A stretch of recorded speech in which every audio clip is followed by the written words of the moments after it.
The countdown to the NBA draft is beginning to heat up, with it being looked at as a massive win that the Sixers retain their draft pick. While Ace Bailey and VJ Edgecombe have headlined the discussion for the overall draft pick, if we know anything about Daryl Morey, he is more than willing to wheel and deal. Well, one interesting trade proposal has came to light, connecting the Sixers to Pelicans forward Herb Jones in a trade down situation. I want to give my thoughts on this potential mock trade, sort of talk through an interesting angle for why this could be very beneficial to the Sixers to move down a couple of slots, and everything else on this trade. Now, before I dive fully into things, as always, do remind you guys to make sure you are hitting that subscribe button. At this point in time, just 31.5% of you guys watching these videos have subscribed to us here at Sixers Digest. The Sixers world is back up. We got a key draft pick. We got a chance to do some things. It's going to be a healthier season with Paul George, with Joel Embiid next season. I'm putting the good vibes out in the atmosphere and want as many of you along for the ride as possible. Now, to get into the topic of today, of course, we've seen reports all across the board. It is smokescreen season, and there's going to be plenty more coming up in the days leading up to the draft. But we did get the latest report in regards to Daryl Morey here from Shams Charania on the Pat McAfee show, saying that the Sixers are expected to receive, quote, a ton of calls about the third overall pick ahead of the 2025 NBA draft. Shams Charania said on the McAfee show, and he said, quote, I think their goal is to get that pick. I think there's about 3 players that they like at number 3, but they're going to get a ton of calls there. And that my personal position on this is they have to walk away with a young talent. Does it have to be the 3rd pick? Not necessarily in my eyes. Now, am I still an Ace Bailey guy, and would I be completely comfortable walking away without the 3rd pick? Yes, the answer is. But if you can add a couple assets and benefit this team at a greater rate, that is something I will continue to be open-minded about. And we do have this interesting proposal here coming from the rights of RickySanchez.com that is regarded around Herb Jones. So the author Mike O'Connor writes, trading back to number 7.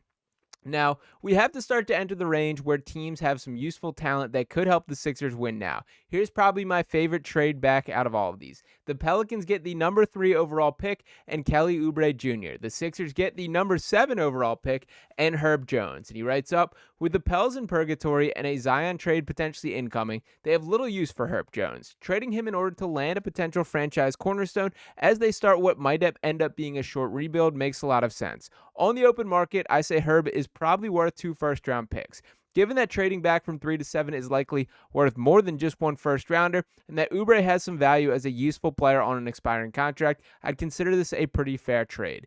Give me one of Derek Queen or Con Knuppel with that 7th pick, then re-sign Grimes and Yabusele, and the Sixers can basically call it an offseason. So a pretty well thought out trade, I will say here, and I am a Herb Jones guy. Now, to dive into a little bit of what he brings to the table, that this season was not the best example of Herb Jones, as he was limited to, I believe, 22 games overall due to a torn labrum that he picked up. Still just 26 years old, but he averaged 10.3 points per game, 3.9 rebounds, 3.3 assists, 1.9 steals, shot 43.6% from the field, just 30.6% from 3, but the selling point from Herb Jones is as a defensive stopgap. I think there is a real world where Herb Jones could end up being the best perimeter player best perimeter defender in the NBA, and that is becoming increasingly valuable across the league here. Look at the New York Knicks. Look what their goal was this offseason, adding Mikal Bridges, adding OG Anunoby. Look at the Boston Celtics, who built around Jason Tatum and Jaylen Brown.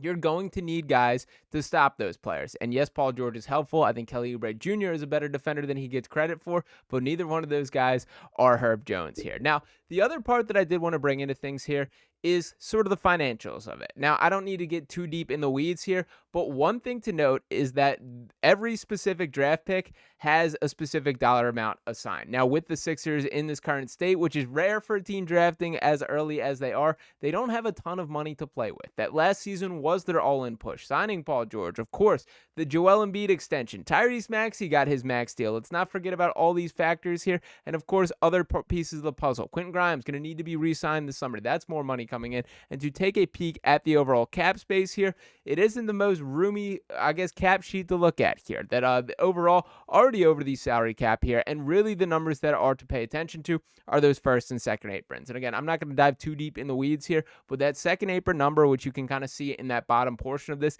that is what they can't go above here. And that's when there starts to be restrictions. We're going to see a ton of trades around the league being driven due to financial reasons here. And that is something the new CBA is impacting and something the Sixers are going to want to avoid as much as possible. Now, where this ties into the draft pick conversation is when looking at the salary by pick here. Of course, the number one overall pick being Cooper Flagg, that in year one, what that salary figure was will be in regards to the salary cap, $13.8 million. The second pick, $12.3 million. The third pick, $11.1 million. So that is what the Sixers are currently looking at if they are to just sit still and make that selection. In this situation in which they would be trading down to the seventh pick, that number drops to $7.5 million. Now, that is not the largest difference in the world, but when factoring in such tight margins that we're talking about, and that in particularly impacting players like Gershon Yabusele and Quentin Grimes, that is something that you can talk me into.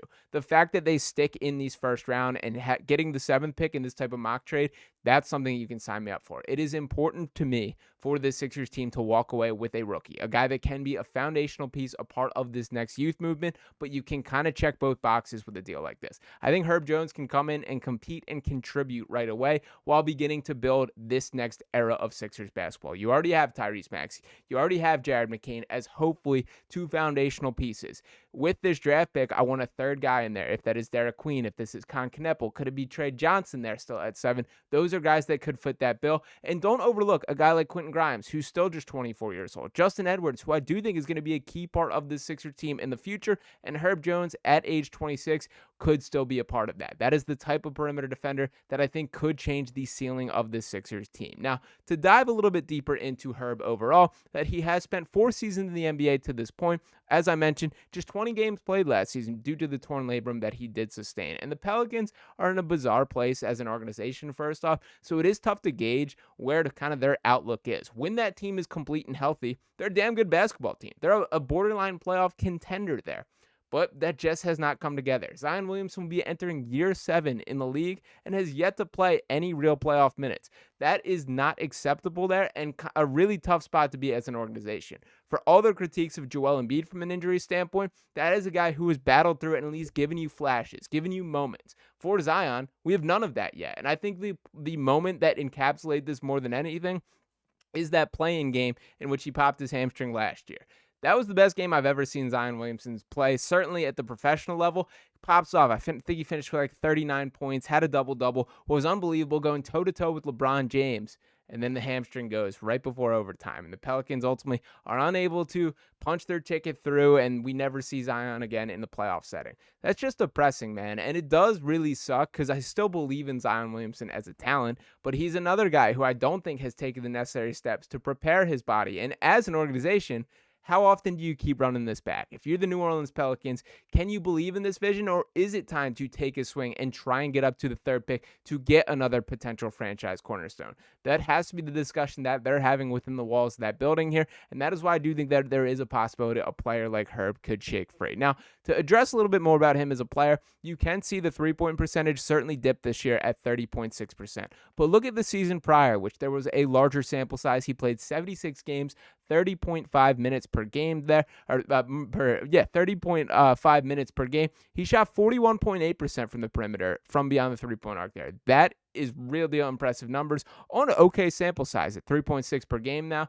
The looks that Herb Jones will get will be wide open. This isn't a guy that I'm optimistic can become a gunner or like even probably a true 3-and-D type threat. He's always going to be heavier on the D side of things here. That I don't think he's going to be that much of a scoring threat, but he would not need to be if we're talking about surrounding him with guys like Tyrese Maxey, like Jared McCain, like Joel Embiid, Paul George, Quentin Grimes. You can go down the list, and whoever they end up with this draft pick here.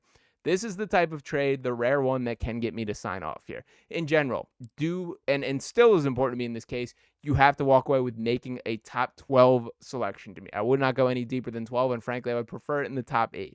Moving down to 7 and making this type of deal is something that I couldn't think makes sense for both sides.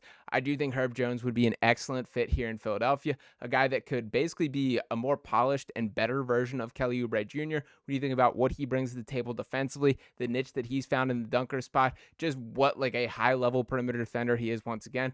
I, again, think there's a real chance where Herb Jones, we look ahead 4 or 5 years from now, and we're talking about him as the most dominant perimeter defender in the NBA. I think he's that level of good, and that is the type of player that if you get a chance on, you take it from the Sixers perspective. So Let me know what you guys think of this mock trade overall, and did those kind of salary figures connect with you guys? Is that something that makes sense? If it increases the chances of keeping a guy like Guerschon Yabusele, and by the way, the Sixers not in full control there, that they absolutely could be just straight up outbid by other teams if they're willing to give Guerschon more money here than the Sixers are in position to do. But I think if all things are equal, Yabusele would certainly love to come back, and the Sixers would increase their chances, even if it could potentially be all for nothing in this case. So I do want to hear your guys' thoughts on all that overall, that mock trade, the kind of entirety of it. And to pull it up one more time here, that it would be the number 3 overall pick in Kelly Oubre in exchange for the number 7 pick in Herb Jones. You can sign me up for that 10 times out of 10, but do want to hear from you guys. And one more time, as always, make sure you are smashing that subscribe button.